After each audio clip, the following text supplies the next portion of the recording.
Competitors, welcome to competitors classes. आज हम cell biology का आगे वाला पार्ट कंटिन्यू करेंगे। इससे पहले भी कुछ वीडियोस अपलोड किए गए हैं, आप लोग पहले वो देख लीजिए ताकि बेटर अंडरस्टैंडिंग बनी रहे। और टाइम वेस्ट नहीं करते हैं, टॉपिक पे आते हैं। सेल बायोलॉजी आज हम कंटिन्यू कर रहे हैं। तो सेल बायोलॉजी में आज हम कुछ सेल ऑर्गेनेल्स के बारे में देखेंगे, ठीक है। माइटोकॉन्ड्रिया, सबसे पहले आज हम देखेंगे माइटोकॉन्ड्रिया के बारे में। ये हम बचपन से पढ़ते आ रहे हैं कि माइटोकॉन्ड्रिया एक बहुत ही इंपॉर्टेंट सेल ऑर्गेनेल है, ठीक। तो माइटोकॉन्ड्रिया को power house of the cell कहा जाता है। क्या कहा जाता है? Power house of the cell. Power house क्यों कहते हैं? क्योंकि ये एनर्जी का प्रोडक्शन करता है। जैसे हमको मालूम है कि जो पावर हाउस होते हैं, जो सबस्टेशंस होते हैं, वो क्या काम करते हैं? एनर्जी का प्रोडक्शन करते हैं, ठीक है। तो सेल में जो सेल होते हैं उनमें ये सिमिलर काम कौन करता है? माइटोकॉन्ड्रिया करता है। माइटोकॉन्ड्रिया सेल के फंक्शनिंग के लिए उसको एनर्जी प्रोवाइड करता है, इसलिए माइटोकॉन्ड्रिया को power house of the cell कहा जाता है। Again star mark repeated question, ठीक है। इसका काम क्या होता है? एनर्जी प्रोडक्शन होता है। अच्छा, एनर्जी किस फॉर्म में प्रोड्यूस करता है? क्या ये ग्लूकोज बनाता है या ये स्टार्च बनाता है? किस फॉर्म में करता है? तो माइटोकॉन्ड्रिया एटीपी के फॉर्म में सेल्स के लिए एनर्जी का प्रोडक्शन करता है। किस फॉर्म में? एटीपी। अब भाई एटीपी तो ठीक है, बट ये एटीपी होता क्या है?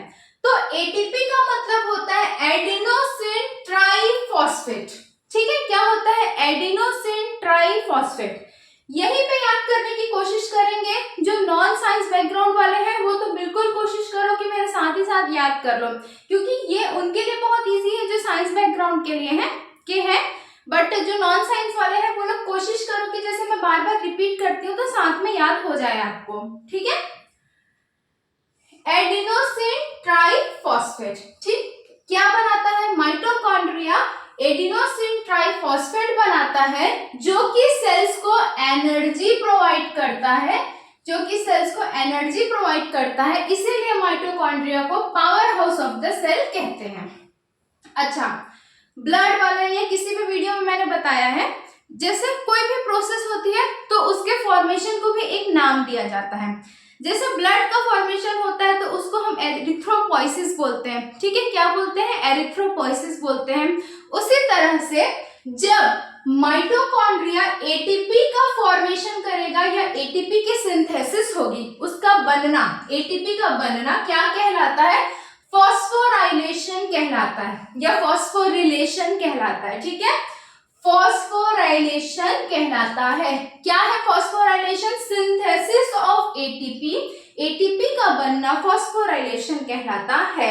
अगेन स्टार मार्क पूछा हुआ क्वेश्चन कि फॉस्फोराइलेशन में किसका सिंथेसिस होता है? एटीपी का सिंथेसिस होता है। फॉस्फोराइलेशन में कौन सा सेल ऑर्गेनेल इन्वॉल्व होता है? तो माइटोकॉन्ड्रिया इन्वॉल्व होता है, ठीक है। आगे आते हैं। माइटोकॉन्ड्रिया का रफ स्ट्रक्चर मैंने यहाँ पे ड्रॉ किया है, तो वो कुछ इस तरीके से होता है। ये एक माइटोकॉन्ड्रिया का मतलब एक सेल ऑर्गेनेल है। इसका ये आउटर वॉल होगा माइटोकॉन्ड्रिया का और ये जो है इनर वॉल होगा, ठीक है। इसमें कुछ फोल्ड्स टाइप के स्ट्रक्चर प्रेजेंट होते हैं। जैसे ये देखो, ये फोल्ड्स हैं, ये फोल्ड्स हैं, ये फोल्ड्स हैं। ये जो फोल्ड्स प्रेजेंट होते हैं ना माइटोकॉन्ड्रिया में, इनका भी एक नाम है क्रिस्ट है। क्या कहा जाता है? क्रिस्ट है, ठीक। अगेन स्टार मार्क, ये पूछा हुआ क्वेश्चन है कि folds of mitochondria is known as, तो क्या बोलते हैं इसको? क्रिस्टे बोलते हैं, ठीक। अच्छा, एटीपी जब बनता है तो एटीपी किस प्रकार से बनता है, ठीक। एटीपी के कंस्टिट्यूएंट्स क्या क्या है ये भी पूछा जाता है एग्जाम में, तो आपको याद रखना है कि एडीपी प्लस फॉस्फोरस, ठीक है। क्या होगा? एडीपी प्लस एक सिंगल फॉस्फोरस, ये दोनों जब कंबाइंड होंगे तो एटीपी का फॉर्मेशन करेंगे और इस प्रोसेस को क्या बोलेंगे? इस प्रोसेस को हम फॉस्फोराइलेशन बोलेंगे, ठीक है। अब भाई ठीक है, ये तो ठीक है। एडीपी क्या होता है? अब एटीपी तो आपने बता दिया मैम, पर एटीपी क्या होता है? तो एडीपी का मतलब होता है एडिनोसिन डाइफॉस्फेट, ठीक। ट्राई मतलब 3 फॉस्फेट, डाई मतलब 2 फॉस्फेट। इसका मतलब एडिनो के सिन के साथ जब 2 फॉस्फेट मॉलिक्यूल्स होंगे और साथ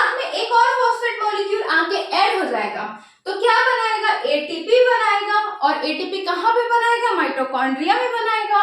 और इस प्रोसेस को क्या बोलेंगे, फॉस्फोराइलेशन बोलेंगे। फोल्ड्स ऑफ माइटोकॉन्ड्रिया को क्या बोलेंगे, माइटोकॉन्ड्रिया में जो फोल्ड्स प्रेजेंट होते हैं उनको क्या कहते हैं, उनको क्रिस्टे बोलते हैं।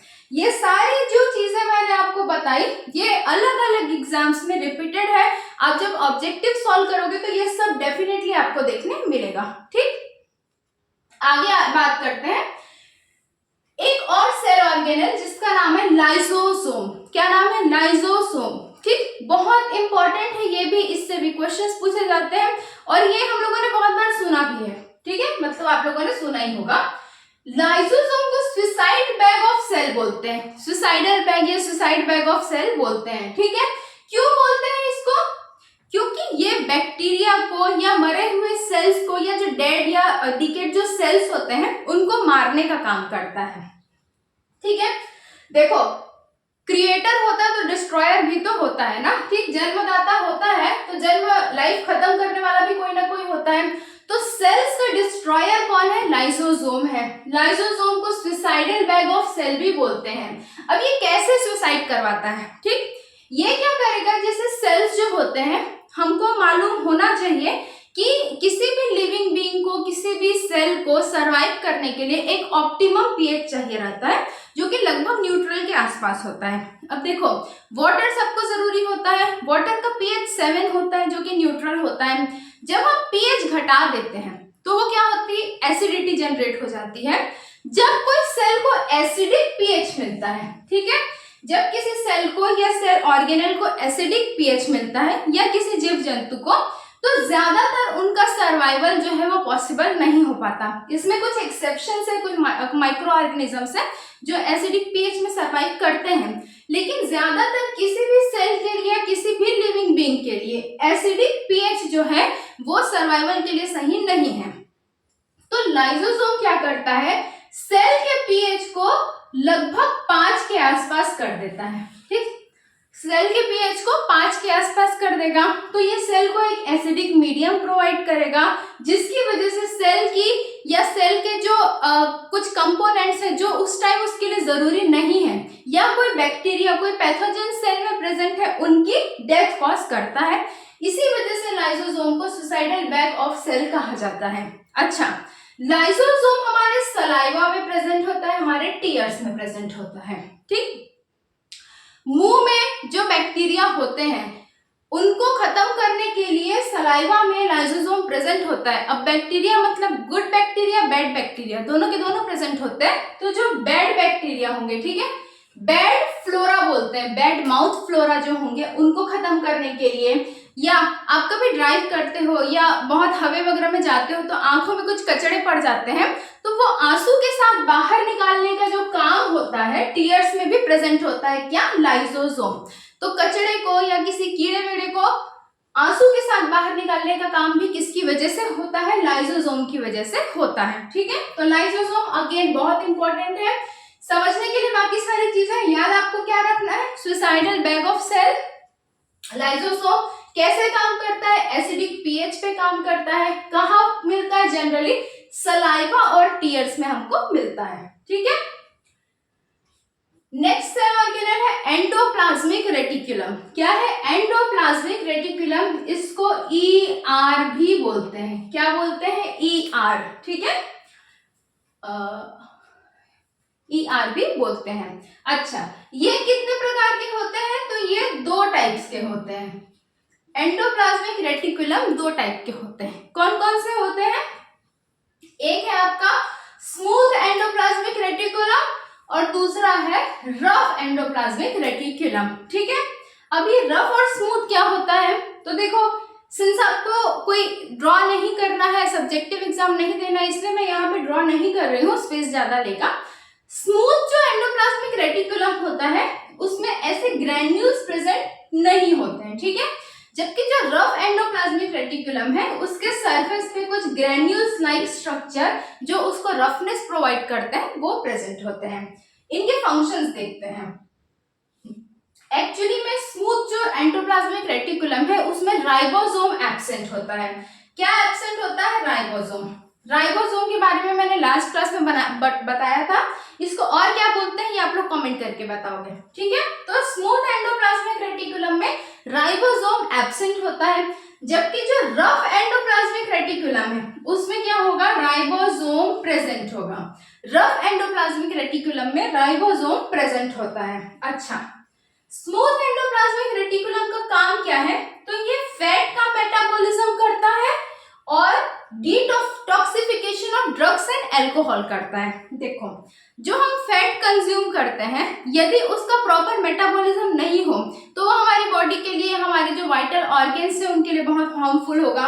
तो फैट को मेटाबोलाइज करने का, डाइजेस्ट करने का, सिंपल वर्ड में बोलूं तो वो काम कौन करता है, सेल के अंदर स्मूथ एंडोप्लाज्मिक रेटिकुलम करेगा। साथ में जो अल्कोहल या ड्रग्स कंज्यूम करते हैं उनकी बॉडी से ड्रग्स या अल्कोहल के जो टॉक्सिक पार्ट है उनको रिमूव करने का काम भी स्मूथ एंडोप्लाज्मिक रेटिकुलम का होता है। स्टेरॉइड से भी रिलेटेड कौन होता है, स्मूथ एंडोप्लाज्मिक रेटिकुलम भी होता है, ठीक है। किससे रिलेटेड होता है, स्टेरॉइड से भी रिलेटेड होता है, ठीक। रफ एंडोप्लाज्मिक रेटिकुलम में क्या प्रेजेंट होता है, राइबोसोम प्रेजेंट होता है। और लास्ट क्लास में मैंने बताया था कि राइबोसोम का काम क्या होता है, प्रोटीन सिंथेसिस का होता है। तो रफ एंडोप्लाज्मिक रेटिकुलम का भी जो मेन काम होगा वो प्रोटीन सिंथेसिस ही होगा, ठीक है। अच्छा, एक सेल ऑर्गेनेल और प्रेजेंट होता है सेल के अंदर जिसको बोलते हैं न्यूक्लियोलस। ये न्यूक्लियस नहीं है, ये क्या है, न्यूक्लियोलस है। इसके बारे में सिर्फ एक पॉइंट आप लोग याद रखो कि इसका फंक्शन होता है आरएनए का सिंथेसिस, ठीक है। किसका सिंथेसिस, आरएनए का सिंथेसिस। आरएनए का फुल फॉर्म आप लोग कमेंट करके बताओगे, आई होप सब लोगों को मालूम होगा। आज हम लोगों ने ये सारी चीजें देखी है, एक बार इनका क्विक रिवीजन करते हैं, ठीक। साथ ही साथ आपको याद करने की कोशिश करते जानी है। तो हम क्या देख रहे हैं, सेल बायोलॉजी हम पढ़ रहे हैं, ठीक है। सबसे पहले हमने देखा माइटोकॉन्ड्रिया। माइटोकॉन्ड्रिया को क्या बोलते हैं, power house of the cell बोलते हैं। इसका काम क्या है, एनर्जी प्रोडक्शन है। एनर्जी किस फॉर्म में, एटीपी के फॉर्म में। एटीपी का फुल फॉर्म क्या है, एडिनोसिन ट्राइफॉस्फेट है। इसके सिंथेसिस के प्रोसेस को, किसके सिंथेसिस के प्रोसेस को, एटीपी के सिंथेसिस के प्रोसेस को क्या बोलते हैं, फॉस्फोराइलेशन बोलते हैं, ठीक है। माइटोकॉन्ड्रिया में जो इनर फोल्ड्स होते हैं उसको क्या बोला जाता है, उसको क्रिस्टे बोला जाता है। क्या बोला जाता है, क्रिस्टे बोला जाता है। ये सारे रिपीटेड क्वेश्चन से बिल्कुल सीरियसली लेके चलना है इनको, ठीक है। एटीपी बनता किससे है, एडीपी और एक फास्फोरस मॉलिक्यूल से बनता है, ठीक।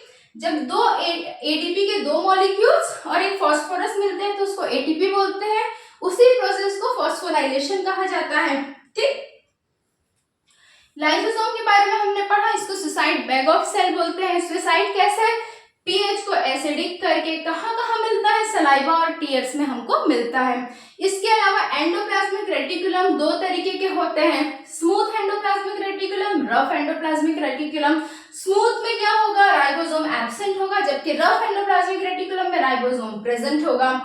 फैट मेटाबॉलिज्म और detoxification of drugs, alcohol, steroids, ये सब किसका काम है, ये सब स्मूथ एंडोप्लाज्मिक रेटिकुलम का काम है।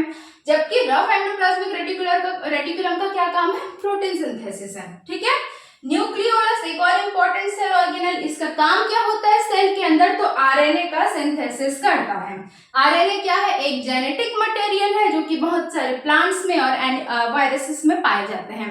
अच्छा, ह्यूमंस में जेनेटिक मटेरियल आरएनए होगा या डीएनए होगा, ठीक है। ये भी आप लोग कमेंट करके बताओगे। तो चलो फिर आज की क्लास के आप लोग स्क्रीनशॉट ले लो यहीं के यहीं। तो मिलते हैं फिर हम लोग अगले वीडियो लेक्चर में। और हाँ, सपोर्ट करने में आपको कंजूसी नहीं करनी है, बिल्कुल लाइक करो, सब्सक्राइब करो, शेयर करो। मैं भी अपना बेस्ट दे रही हूँ, आप भी मेरे को सपोर्ट करो, ठीक है। चलो मिलते हैं फिर, ओके, बाय बाय।